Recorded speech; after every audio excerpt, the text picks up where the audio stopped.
أعوذ بالله من الشيطان الرجيم بسم الله الرحمن الرحيم موسیٰ علیہ السلام نے سفر طے کیا اور فرعون کی طرف چلے آئے۔ پہلے اپنی ماں، بہن اور بھائی سے ملے، پھر اپنے بھائی ہارون کو ساتھ لے کر فرعون کی طرف چلے۔ آپ نے دستک دی تو دربانوں نے آپ کو واپس لوٹا دیا۔ وہ صرف قوم کے سرداروں ہی کو اس کے پاس جانے دیتے تھے۔ انہوں نے موسیٰ علیہ السلام سے کہا واپس چلے جاؤ۔ تب موسیٰ علیہ السلام نے فرمایا انی رسول، میں تو قاصد ہوں، پیغام لے کر آیا ہوں۔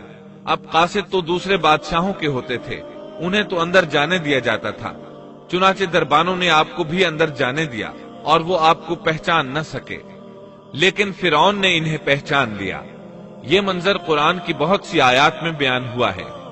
اللہ نے فرمایا ہرگز ایسا نہ ہوگا، تم دونوں ہماری نشانیاں لے کر جاؤ، ہم خود سننے والے تمہارے ساتھ ہیں۔ فرعون نے موسیٰ علیہ السلام کو پہچان لیا، کہنے لگا تو موسیٰ ہے؟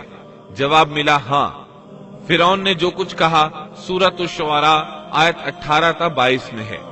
فرعون نے کہا کیا ہم نے تجھے تیرے بچپن کے زمانے میں اپنے ہاں نہیں پالا تھا اور تو نے اپنی عمر کے بہت سے سال ہم میں نہیں گزارے؟ پھر تو اپنا وہ کام کر گیا جو کر گیا اور تو ناشکروں میں سے ہے۔ موسیٰ نے جواب دیا میں نے یہ کام اس وقت کیا تھا جب میں راستہ بھولے ہوئے لوگوں میں سے تھا، پھر تم سے خوف کھا کر میں بھاگ گیا، پھر مجھے میرے رب نے حکم اور علم دیا اور مجھے اپنے پیغمبروں میں سے کر دیا۔ مجھ پر کیا تیرا یہی احسان ہے جسے تو جتا رہا ہے کہ تو نے بنی اسرائیل کو غلام بنا رکھا ہے؟ موسیٰ علیہ السلام نے یہ باتیں فرعون سے پورے روب اور دبدبے سے کہیں۔ تب فرعون بولا وما رب العالمین، وہ رب کون ہے جس کی طرف تو ہمیں بلانا چاہتا ہے؟ موسیٰ علیہ السلام نے فرمایا وہ آسمانوں اور زمین اور ان کے درمیان کی تمام چیزوں کا رب ہے، اگر تم یقین رکھنے والے ہو۔ یہ باتیں موسیٰ علیہ السلام نے فرعون کے دربار میں سر عام تمام لوگوں کو مخاطب کر کے کہی تھی۔ آپ کی بات کا فرعون نے جو جواب دیا وہ سورۃ الشعراء آیت 25 تا 28 میں ہے۔ فرعون نے اپنے ارد گرد والوں سے کہا کیا تم سن نہیں رہے؟ موسیٰ نے فرمایا وہ تمہارا اور تمہارے اگلے باپ دادوں کا پروردگار ہے۔ فرعون نے کہا لوگو تمہارا یہ رسول جو تمہاری طرف بھیجا گیا ہے یہ تو یقیناً دیوانہ ہے۔ موسیٰ نے فرمایا وہی مشرق اور مغرب کا اور ان کے درمیان کی تمام چیزوں کا رب ہے، اگر تم عقل رکھتے ہو۔ موسیٰ علیہ السلام نے اب ایسی چیزوں کا ذکر شروع کیا جو فرعون کے بس میں نہیں تھی، اس لیے کہ فرعون کہتا تھا میں رب ہوں، جبکہ موسیٰ علیہ السلام فرما رہے تھے آسمانوں کا، زمینوں کا، مشرق اور مغرب کا رب اللہ ہے۔ اور یہ وہ چیزیں تھیں جن کو سب جانتے تھے کہ یہ فرعون کی دسترس میں نہیں ہیں۔ جب معاملہ یہاں تک پہنچ گیا، یعنی خطرناک حد تک پہنچ گیا، تو فرعون نے ان الفاظ میں دھمکی دی۔ فرعون کہنے لگا سن لے، اگر تو نے میرے سوا کسی اور کو معبود بنایا تو میں تجھے قیدیوں میں ڈال دوں گا۔ جواب میں موسیٰ علیہ السلام نے فرمایا اگرچہ میں تیرے پاس کوئی ظاہر چیز لے آؤں۔ جواب میں فرعون نے کہا اگر تو سچوں میں سے ہے تو اس کو پیش کر۔ اب وقت آ چکا تھا کہ موسیٰ علیہ السلام اس کے سامنے معجزات ظاہر فرماتے۔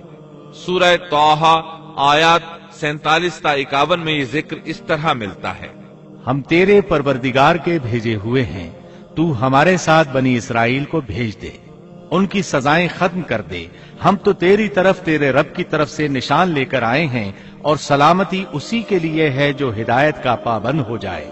ہماری طرف وحی کی گئی ہے کہ جو جھٹلائے اور روگردانی کرے اس کے لیے عذاب ہیں۔ فرعون نے پوچھا اے موسیٰ تم دونوں کا رب کون ہے؟ انہوں نے جواب دیا ہمارا رب وہ ہے جس نے ہر ایک کو اس کی خاص شکل و صورت عنایت فرمائی، پھر راہ سمجھا دی۔ اس نے کہا اچھا یہ تو بتاؤ اگلے زمانے والوں کا حال کیا ہونا ہے؟ فرعون کا مطلب یہ تھا کہ جنہوں نے اس رب کی عبادت نہیں کی جس کے بارے میں تو ہم سے گفتگو کر رہا ہے ان کا حال کیا ہوگا؟ موسیٰ علیہ السلام نے جو جواب دیا اس کا ذکر سورہ طٰہٰ آیت 52 میں آیا ہے۔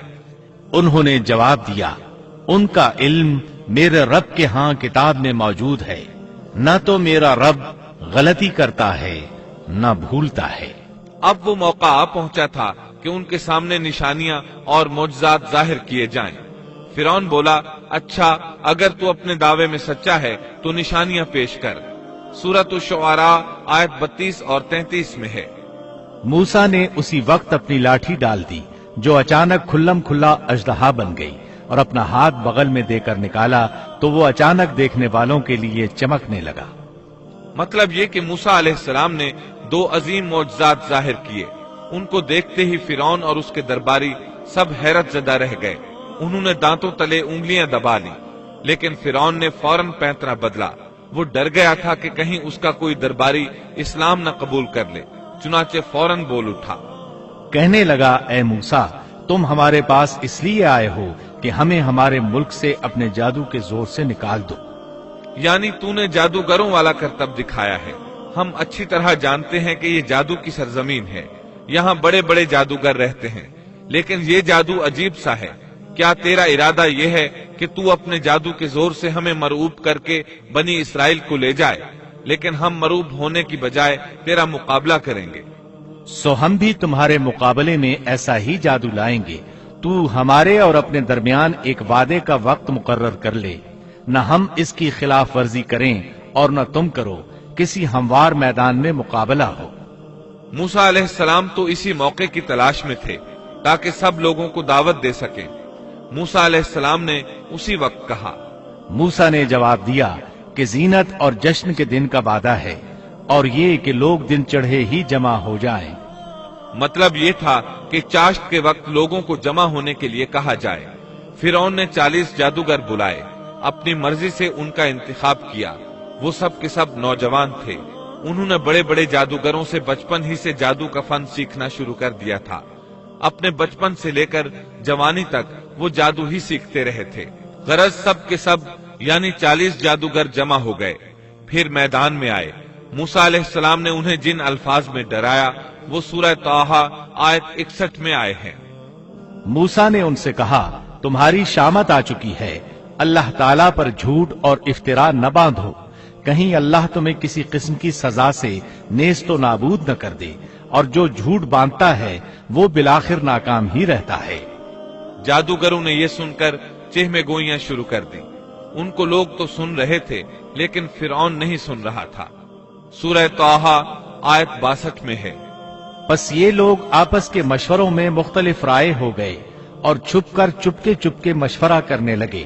مطلب یہ کہ وہ آپس میں کہنے لگے، ممکن ہے یہ نبی ہی ہوں، انہوں نے ہمیں پہلے ہی خبردار کر دیا ہے۔ کچھ کی رائے اس کے خلاف تھی۔ پھر صلاح مشورے کے بعد یہ سب فرعون کے پاس آئے اور کہنے لگے، اگر ہم غالب آ گئے تو کیا ہمیں کوئی بڑا صلہ اور انعام بھی ملے گا؟ جواب میں فرعون نے کہا، ہاں، بلکہ اس سے بڑھ کر یہ کہ تم اس صورت میں ہمارے مقرب لوگوں میں داخل ہو جاؤ گے۔ اب ان میں لالچ پیدا ہوا، لوگوں میں اعلان کرنے لگے، کہنے لگے، بے شک یہ دونوں محض جادوگر ہیں، ان کا پختہ ارادہ ہے کہ یہ اپنے جادو کے زور سے تمہیں تمہاری سرزمین سے نکال باہر کریں اور تمہارے عمدہ مذہبی طریقے کو ختم ہی کر دیں۔ پھر آپس میں باتیں کرتے ہوئے یوں کہنے لگے کہ اختلاف نہ کرو، سب مل کر اپنی تدبیر آزماؤ اور صف بنا کر مقابلے میں آؤ۔ چنانچہ 40 کے 40 جادوگر ایک ہی صف بنا کر فخر اور غرور سے چلتے ہوئے موسیٰ علیہ السلام کی طرف بڑھنے لگے۔ ادھر موسیٰ علیہ السلام آگے بڑھے، بس ہارون علیہ السلام آپ کے پیچھے تھے۔ لوگوں کی حالت دیکھنے کے قابل تھی۔ ان کی زبان پر یہ الفاظ تھے، جو آج غالب آ گیا وہی کامیاب ہے۔ جادوگر پھر کہنے لگے، اے موسیٰ، یا تو پہلے ڈال یا ہم پہلے ڈالنے والے بن جائیں۔ اللہ سبحانہ و تعالی نے موسیٰ علیہ السلام کی طرف وحی کی کہ پہلے انہیں ڈالنے دے۔ جواب دیا کہ نہیں، تم ہی پہلے ڈالو۔ ان جادوگروں کے پاس لاٹھیاں اور رسیاں تھیں، انہوں نے وہ میدان میں ڈال دی۔ دیکھتے ہی دیکھتے وہ لکڑیاں اور رسیاں حرکت کرنے لگی، عجیب و غریب شکل و صورت میں بڑی تیزی سے ادھر ادھر آنے جانے لگی۔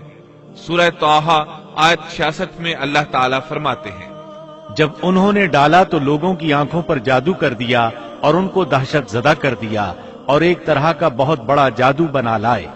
جادو کے کرتب سے لوگوں کی آنکھوں پر جادو کر دیا۔ بس سب کو یوں دکھائی دیتا تھا کہ یہ سب سانپ ہیں۔ سب لوگ